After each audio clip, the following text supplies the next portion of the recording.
Hi hello welcome to our YouTube channel. ఒక bike శబ్దం కొందరికి కేవలం వేగం అనిపిస్తుంది, కానీ ఇంకొందరికి అది కళ, గౌరవం, తండ్రి ఆశ, కొడుకుకు బాధ అన్నీ కలిపిన జీవితంలా అనిపిస్తుంది. అదే బైకర్. ఇక కథ స్టార్ట్ అవుతుంది కోయంబత్తూరులో. అక్కడ మెట్రో క్రాస్ రేసింగ్ అంటే చాలా మందికి పెద్ద తెలియకపోయినా సునీల్ నారాయణ్ అనే వ్యక్తికి అది జీవితం.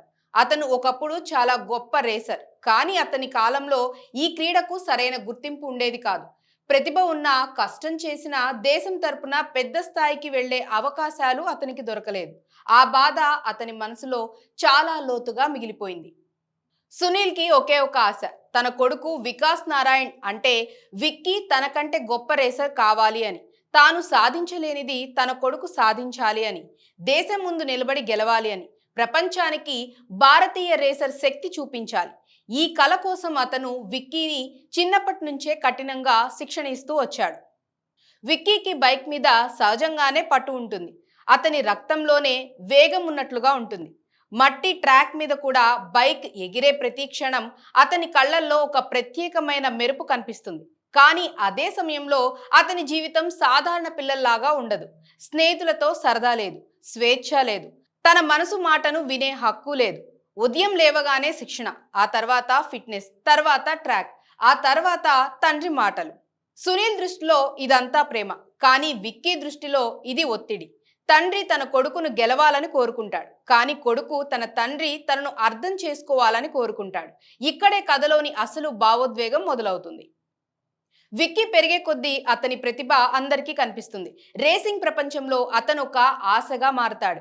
ట్రాక్ మీద అతని వేగం చూసి ఇతర రేసర్లు కూడా ఆశ్చర్యపోతారు. కానీ ప్రతి గెలుపు వెనుక అతనికి ఆనందం కంటే భయం ఎక్కువగా ఉంటుంది.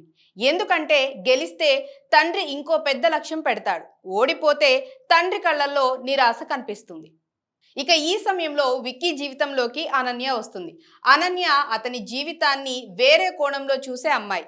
ఆమె విక్కీని రేసర్గా కాకుండా ఒక మనిషిగా చూస్తుంది.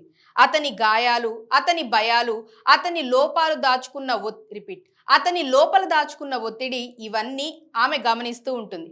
విక్కీ కూడా ఆమె దగ్గర తన నిజమైన భావాలను బయట పెడతాడు.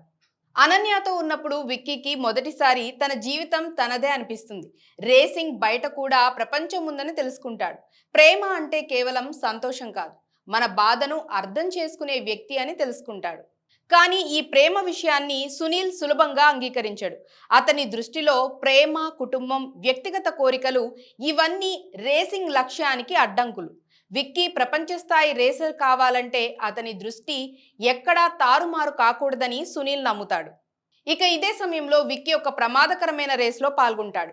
ట్రాక్ మట్టి, జంపులు, మలుపులు అన్నీ చాలా కఠినంగా ఉంటాయి. ప్రేక్షకుల అరుపులు, బైక్ శబ్దాలు, పోటీదారుల ఒత్తిడి.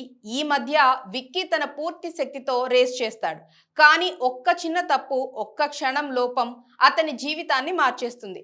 ప్రమాదం జరుగుతుంది. విక్కీ తీవ్రమైన దెబ్బ తింటాడు. ఆ ప్రమాదం అతని శరీరానికే కాదు, అతని మనసుకు కూడా గాయం చేస్తుంది. అనన్య అతనికి ఒక్క మాట చెప్తుంది: నీ ప్రాణం కంటే ఏ గెలుపు గొప్పది కాదు అని.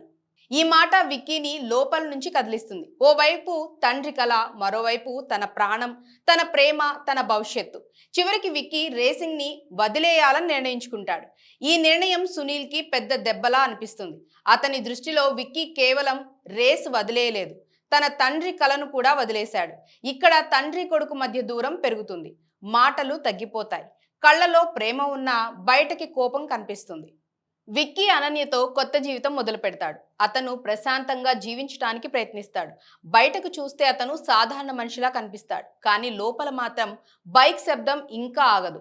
ట్రాక్ మీద దూసుకెళ్లిన జ్ఞాపకాలు అతన్ని వదలవు. తండ్రి కళ్ళలో కనిపించిన నిరాశ కూడా అతన్ని వెంటాడుతూనే ఉంటుంది. ఇక్కడ కథ మరో భావోద్వేగ కోణంలోకి వెళ్తుంది. విక్కీకి ఒక కొడుకు ఉంటాడు. ఇప్పుడు అతను తండ్రి. తన తండ్రి తన మీద పెట్టిన ఒత్తిడి ఇప్పుడు అతనికి అర్థమవుతుంది. సునీల్ తప్పు చేశాడా, లేక అతను తన కల కోసం చాలా కఠినంగా ప్రేమించాడా అనే ప్రశ్న విక్కీ మనసులో మొదలవుతుంది. మరోవైపు సునీల్ కూడా ఒంటరితనంతో పోరాడుతూ ఉంటాడు. కొడుకును కోల్పోయిన బాధ, తన కల విరిగిపోయిన బాధ, తన విధానం తప్ప అనే సందేహం, ఇవన్నీ అతని మనసును మెల్లగా మార్చేస్తాయి. అతను విక్కీని ద్వేషించాడు, కానీ తన ప్రేమను ఎలా చెప్పాలో తెలియదు. తర్వాత పరిస్థితులు మళ్ళీ విక్కీని రేసింగ్ వైపు నడిపిస్తాయి. స్పాన్సర్ సమస్యలు, కెరీర్లో వచ్చిన ఖాళీ, తనలో ఇంకా బతికి ఉన్న రేసర్ను అణిచిపెట్టలేని స్థితి, ఇవన్నీ కలిసి అతన్ని మళ్ళీ ట్రాక్ మీదకు తీసుకొస్తాయి.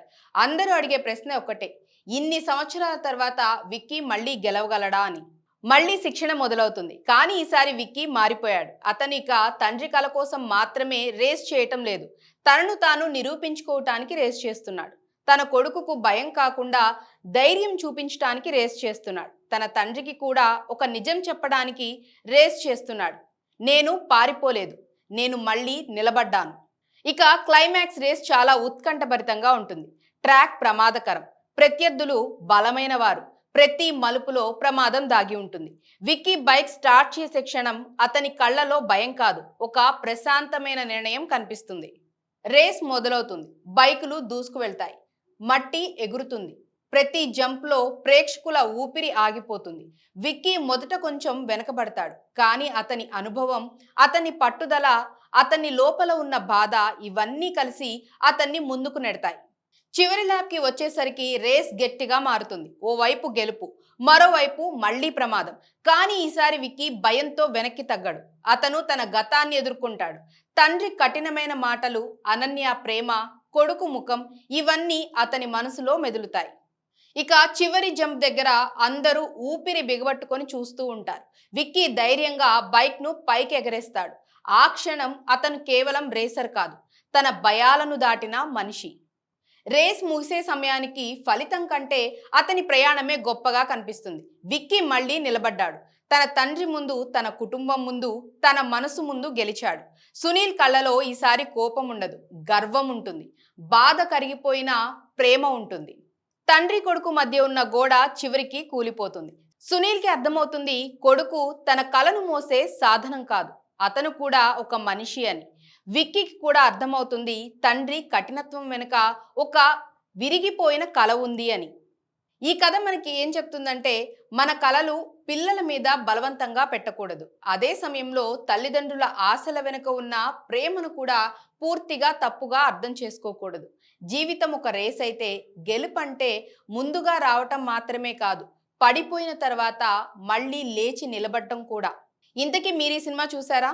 ఒకవేళ చూసుంటే ఈ సినిమా ఎలా అనిపించిందో కామెంట్స్లో చెప్పండి. విక్కీ నిర్ణయం సరైనదేనా, లేక సునీల్ నారాయణ్ ఆశ తప్ప? మీ అభిప్రాయాన్ని కామెంట్స్లో తెలియచేయండి. అండ్ అలాగే వీడియో నచ్చితే మా ఛానల్ని లైక్ చేయండి, షేర్ చేయండి, సబ్స్క్రైబ్ చేయటం మర్చిపోవద్దు. బాయ్.